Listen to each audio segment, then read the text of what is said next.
Hello दोस्तों, mastermind class में आप लोगों का स्वागत है। आज हम लोग पढ़ेंगे डीपीएसपी को, जो कि पिछले वीडियो में हमने पढ़ा था अनुच्छेद 43 तक, 43 के ख तक। कुछ प्रॉब्लम के कारण पूरा वीडियो कल नहीं बन पाया था, तो आज हम लोग पूरा बढ़िया से पढ़ेंगे अच्छे से, और आज पूरा कंप्लीट भी किया जाएगा। पीछे भी हमने बताया था कि यह इंपॉर्टेंट टॉपिक है, यहाँ से क्वेश्चन भर भर के आते हैं एग्जाम में, और खासकर इसका अनुच्छेद बहुत ही ज्यादा इंपॉर्टेंट है, इसलिए अनुच्छेद से ही ज्यादा क्वेश्चन आते हैं। तो आइए स्टार्ट करते हैं बिना समय गंवाए। अनुच्छेद 44 से आज पढ़ना है। अनुच्छेद 44 में बताता है कि समान नागरिक संहिता। समान नागरिक संहिता क्या है?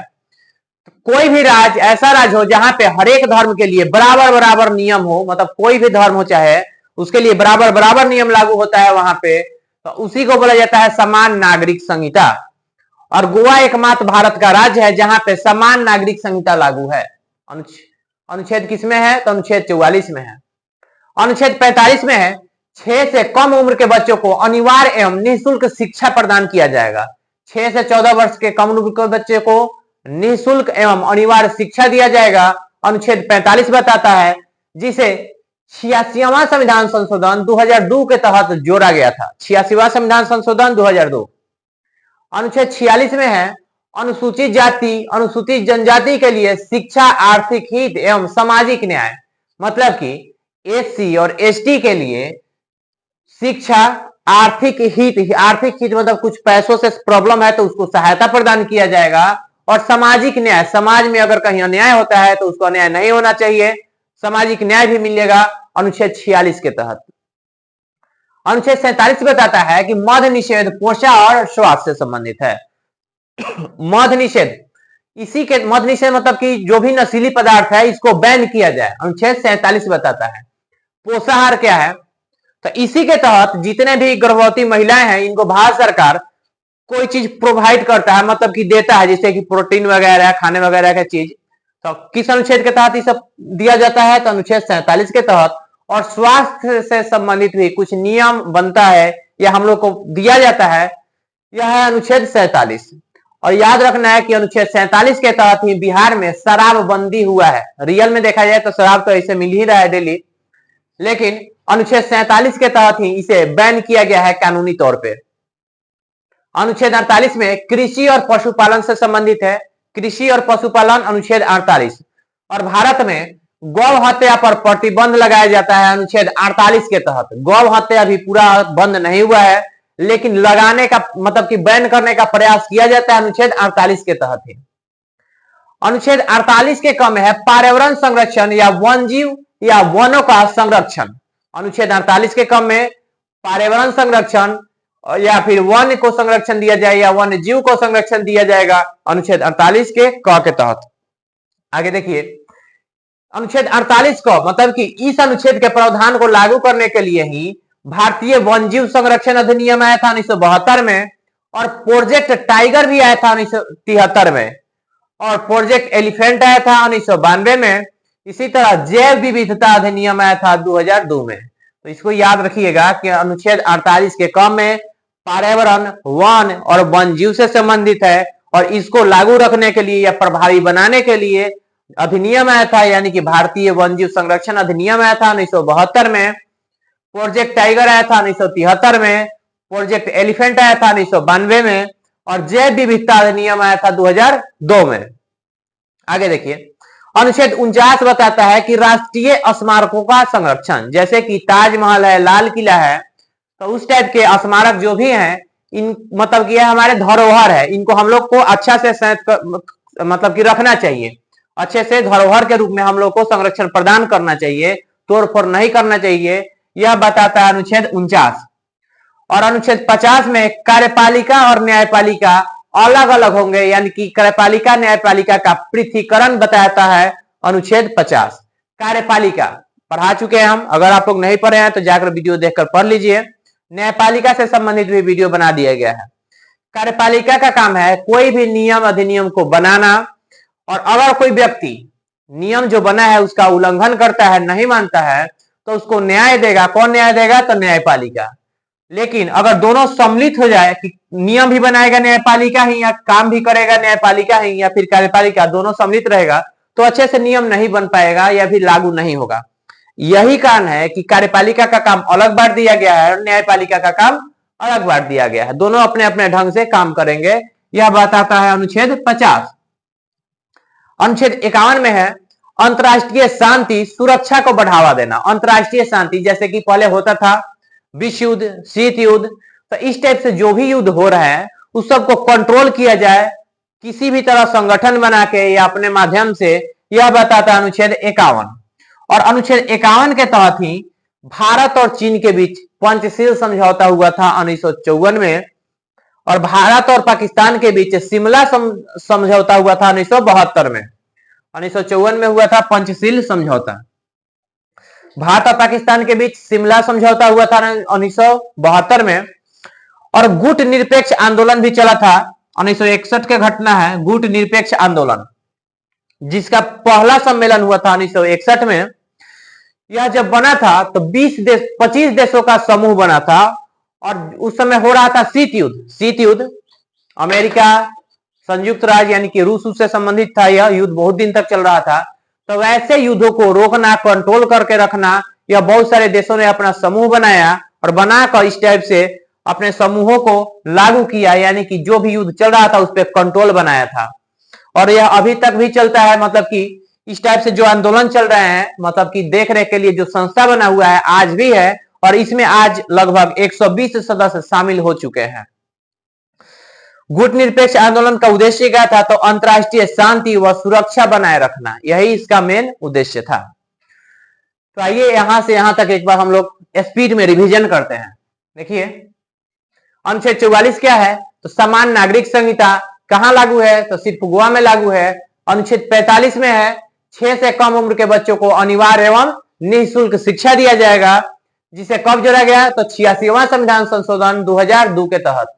और अनुच्छेद 46 में अनुसूचित जाति, अनुसूचित जनजाति के लिए शिक्षा, आर्थिक हित एवं सामाजिक न्याय बताता है अनुच्छेद 46। अनुच्छेद 47 में मद्य निषेध पोषाहार और स्वास्थ्य से संबंधित है, और बिहार में दारू बंद है, यानी कि नशीली पदार्थ बंद है। किस अनुच्छेद के तहत? तो अनुच्छेद 47। 48 में कृषि और पशुपालन से संबंधित है। 48 के क में पर्यावरण संरक्षण या वन्यजीव अधिनियम है। भारतीय वन्यजीव अधिनियम कब आया था? तो 1972 में। और टाइगर प्रोजेक्ट कब आया था? तो 1973 में। प्रोजेक्ट एलिफेंट 1992 में। जैव विविधता अधिनियम आया था 2002 में। और अनुच्छेद 49 में क्या है? तो राष्ट्रीय स्मारक का संरक्षण अनुच्छेद 49 बताता है। जबकि कार्यपालिका और न्यायपालिका का पृथक्करण है अनुच्छेद 50 में। और 51 में अंतरराष्ट्रीय शांति और सुरक्षा को बढ़ावा देने से संबंधित बात किया गया है। भारत और चाइना के बीच हुआ था क्या? तो पंचशील समझौता हुआ था। कब हुआ था? तो 1954 में। और भारत पाकिस्तान के बीच शिमला समझौता हुआ था 1972 में। गुट निरपेक्ष आंदोलन का मुख्य उद्देश्य क्या था? तो अंतरराष्ट्रीय शांति व सुरक्षा को बनाए रखना। आइए उसके बाद यहां से देखते हैं अनुच्छेद 36 से लेकर 51 तक पूरे अनुच्छेद को हमने अच्छे से पढ़ लिया है। इसके बाद पढ़ना है इससे संबंधित कुछ और भी इंपॉर्टेंट फैक्ट, जैसे कि राज्य के नीति निर्देशक सिद्धांत और मौलिक अधिकार दोनों में तुलना किया जाता है कि कौन श्रेष्ठ है कौन नीचा है। एक आदमी कभी बताया था कि ऊपर है, कभी ये बताता है कि ऊपर है। इसी को हम लोग को समझना है। देखिए केशवानंद बनाम केरल राज्य का एक मामला था, मतलब कि केस हुआ था। इसी समय जो निर्णय निकला था, निर्णय आया था 1973 में, और बताया गया कि मौलिक अधिकार श्रेष्ठ है। याद रखना है केशवानंद बनाम केरल राज्य 1973 का घटना है। इसमें बताया गया कि मौलिक अधिकार श्रेष्ठ है। जबकि 42वां संविधान संशोधन 1976 हुआ था, इसमें बताया गया कि नहीं, डीपीएसपी श्रेष्ठ है। एक बार केशवानंद बताते हैं कि मौलिक अधिकार श्रेष्ठ है, जबकि 42वां संविधान संशोधन 1976 बताता है कि डीपीएसपी श्रेष्ठ है। कभी ऊपर कभी नीचे। यही कंडीशन है कि आता है मिनर्वा मिल्स वाद 1980। इसी के देखरेख करते हुए मिनर्वा मिल्स वाद 1980 का जो घटना है, मतलब कि जो डिसीजन आया था, इसमें बताया गया कि दोनों में संतुलन मतलब कि मौलिक अधिकार अपने जगह पे श्रेष्ठ है और डीपीएसपी अपने जगह पे श्रेष्ठ है। दोनों में संतुलन बनाए रखने का काम बताया कौन? तो मिनर्वा मिल्स वाद 1980 में। मौलिक अधिकार वाद्य योग है, लेकिन डीपीएसपी वाद्य योग नहीं है। यह मौलिक अधिकार में भी पढ़ाए थे हम कि मौलिक अधिकार का अगर हनन हो रहा है कभी, तो आप लोग डायरेक्ट सुप्रीम कोर्ट जा सकते हैं और सुप्रीम कोर्ट उसको लागू करेगा। जो भी आपका मौलिक अधिकार का हनन कर रहा हो तो उसको लागू किया जाएगा सुप्रीम कोर्ट के द्वारा। जबकि अगर डीपीएसपी से संबंधित कहीं हनन हो रहा हो, मतलब कि यह लागू नहीं होता है, तो इसको लेकर आप डायरेक्ट केस नहीं कर सकते, मतलब कि सुप्रीम कोर्ट नहीं जा सकते हैं।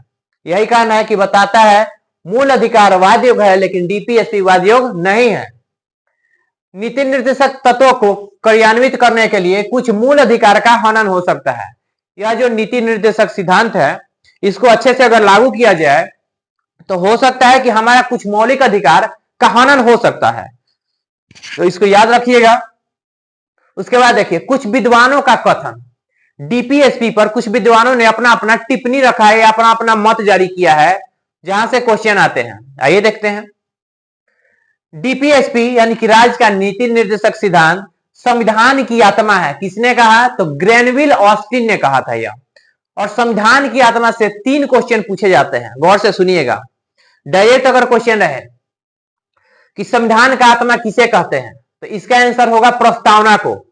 दूसरा क्वेश्चन कि बी.आर. अम्बेडकर के अनुसार संविधान की आत्मा क्या है, तो अनुच्छेद 32 है, ठीक। और तीसरा क्वेश्चन कि डीपीएसपी को संविधान की आत्मा किसने कहा, तो ग्रेनविल ऑस्टिन ने कहा था, ग्रेनविल ऑस्टिन।